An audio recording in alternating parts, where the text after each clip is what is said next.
Hello everyone, and welcome back to our Accounting Standards series.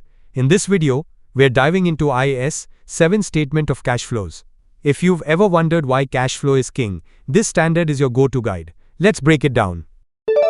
The Statement of Cash Flows is a crucial pillar of the financial statements, offering a clear view of an entity's cash movements. Without it, the financial picture remains incomplete.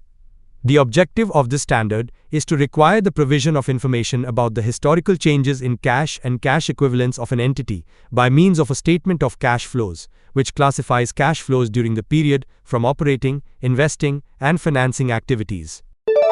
The scope of this standard is, an entity shall prepare a statement of cash flows in accordance with the requirements of this standard, and shall present it as an integral part of its financial statements for each period for which financial statements are presented. Let's take a short look at the history of IAS 7.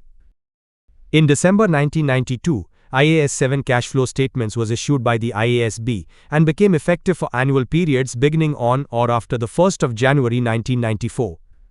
On the 6th of September 2007, this standard was retitled from Cash Flow Statements to Statement of Cash Flows. On the 9th of April 2024, IAS 7 was amended by IFRS 18, Presentation and Disclosure in Financial Statements. The amendments are to be applied alongside IFRS 18, which becomes effective for annual periods beginning on or after the 1st of January 2027. What are cash and cash equivalents? It's a bit more detailed than one might expect. Cash includes petty cash, cash on hand, and demand deposits such as current bank accounts. Cash equivalents are short-term, highly liquid investments that are easily convertible into known amounts of cash and are subject to an insignificant risk of changes in value. Typically, an investment qualifies as a cash equivalent only if it has a short maturity, usually no more than 3 months from the date of acquisition. What about shares and equity investments? Generally, these are excluded from cash equivalents, except in certain cases, for example, preferred shares that are acquired shortly before maturity and have a specified redemption date, as they are more debt-like than equity. It's also important to note that the statement of cash flows excludes movements between items that constitute cash or cash equivalents, as these are considered part of cash management rather than actual operational, investing, or financing activities. The statement of cash flows shall report cash flows during the period classified by operating, investing, and financing activities. The amount of cash flows arising from operating activities is a key indicator of the extent to which the operations of the entity have generated sufficient cash flows to repay loans, maintain the operating capability of the entity, pay dividends, and make new investments without recourse to external sources of financing. Information about the specific components of historical operating cash flows is useful, in conjunction with other information, in forecasting future operating cash flows. Investing activities are the acquisition and disposal of long-term assets and other investments not included in cash equivalents. Financing activities are activities that result in changes in the size and composition of the contributed equity and borrowings of the entity. Let's take a closer look at those three categories. Cash flows from operating activities are primarily derived from the principal revenue-producing activities of the entity. Therefore, they generally result from the transactions and other events that enter into the determination of profit or loss. Examples of cash flows from operating activities are cash receipts from the sale of goods and the rendering of services, cash receipts from royalties, fees, commissions, and other revenue, cash payments to suppliers for goods and services, cash payments to and on behalf of employees, cash payments or refunds of income taxes unless they can be specifically identified with financing and investing activities, and cash receipts and payments from contracts held for dealing or trading purposes. Some transactions, such as the sale of an item of plant, may give rise to a gain or loss that is included in recognized profit or loss. The cash flows relating to such transactions are cash flows from investing activities.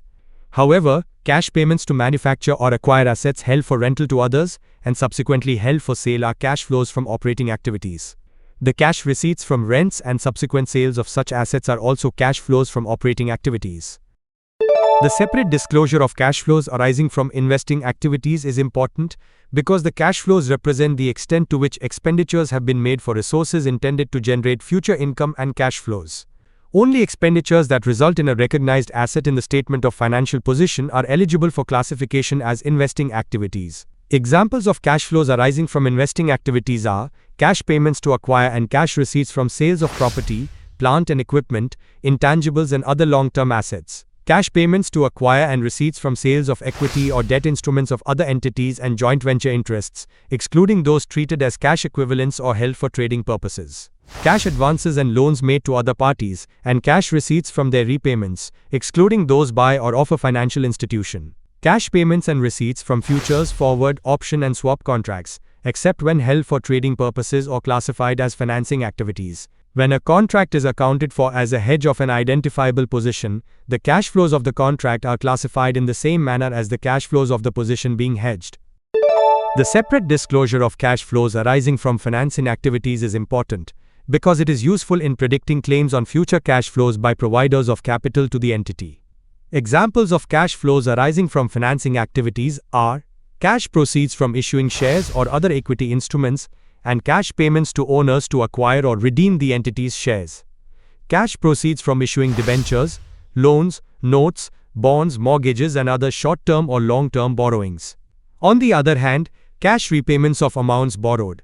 Cash payments by a lessee for the reduction of the outstanding liability relating to a lease.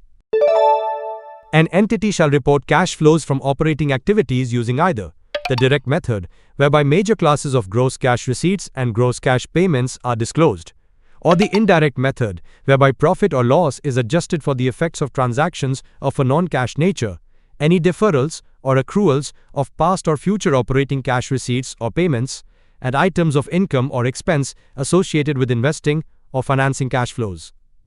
So we have a choice to do this either by the direct method or the indirect method. The indirect method is usually easier.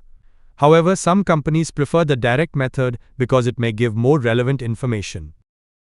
Take a look at the investing and financing sections. They are always the same, whether we present the operating activities using the direct or indirect method. Cash receipts and cash payments from investing and financing activities shall be reported gross, not netted off. Show the cash inflow on one line and the cash outflow from the same activity on another line. So cash flows arising from the following activities may be reported on a net basis. Cash receipts and payments on behalf of customers when the cash flows reflect the activities of the customer rather than those of the entity. For examples, the acceptance and repayment of demand deposits of a bank, funds held for customers by an investment entity, and rents collected on behalf of and paid over to the owners of properties. And cash receipts and payments for items in which the turnover is quick, the amounts are large, and the maturities are short. For examples, principal amounts relating to credit card customers, the purchase and sale of investments, and other short-term borrowings, for example, those which have a maturity period of 3 months or less. Cash flows in foreign currency, including those of a foreign subsidiary, must be recorded in the functional currency using the exchange rate in effect on the date of each cash flow. Foreign currency cash flows are reported under IAS 21, allowing average rates for the period, but not the closing rate for translating a foreign subsidiary's cash flows. Unrealized foreign exchange gains or losses aren't cash flows, but their effect on cash and cash equivalents is shown separately in the cash flow statement to reconcile beginning and ending balances. Interest and dividends. Cash flows from interest and dividends received and paid shall each be disclosed separately. Each shall be classified in a consistent manner, from period to period as either operating, investing, or financing activities. For financial institutions, interest paid and interest, dividends received are usually operating cash flows, while for others, these may be classified as operating, investing, or financing cash flows depending on their nature and purpose. Taxes on income. Cash flows arising from taxes on income shall be separately disclosed and shall be classified as cash flows from operating activities unless they can be specifically identified with financing and investing activities. Investments in subsidiaries, associates, and joint ventures. When using the equity or cost method, only cash flows between the investor and the associate, joint venture, or subsidiary, like dividends or advances, are reported in the statement of cash flows. An entity must disclose, with management's commentary, any significant cash and cash equivalents not available for group use, and is encouraged to provide details on undrawn borrowing facilities, cash flows for maintaining or increasing capacity, and segment-wise cash flows to help users assess financial position, liquidity, and investment adequacy. Let's walk through how to prepare a statement of cash flows. There are 10 steps involved in the preparation process, and the best way to understand them is by using a practical example. First one, to collect the necessary documents: the statement of financial position, the statement of profit or loss, and other comprehensive income, and any other relevant financial information. Next, verify that the total assets equal the total liabilities and equity, ensuring the balance sheet is properly balanced before proceeding. Then step 3. Identify which items in your financial position are short-term and which are long-term. This helps lay the foundation. Then look at the numbers and calculate the changes from the previous period. What increased, what decreased. After that, take each of those changes and assign them to the right section: operating, investing, or financing. Next, go back to your income statement, including other comprehensive income, and spot any non-cash items like depreciation or unrealized gains. Now it's important to check, are we using the direct method or the indirect method for operating activities? That changes how you present the cash flows. Moving on, review any additional information you have and adjust accordingly, things like tax payments or interest received. Also, make sure you're tracking changes in specific accounts. It helps avoid missing anything important. And finally, bring everything together, add it up and do a thorough final check. Make sure everything reconciles and your cash flow statement tells a clear story. And that's a wrap on IAS 7 Statement of Cash Flows. It's all about understanding the real movement of cash in a business. Want more accounting breakdowns? Hit that like, subscribe, and ring the bell so you never miss an update.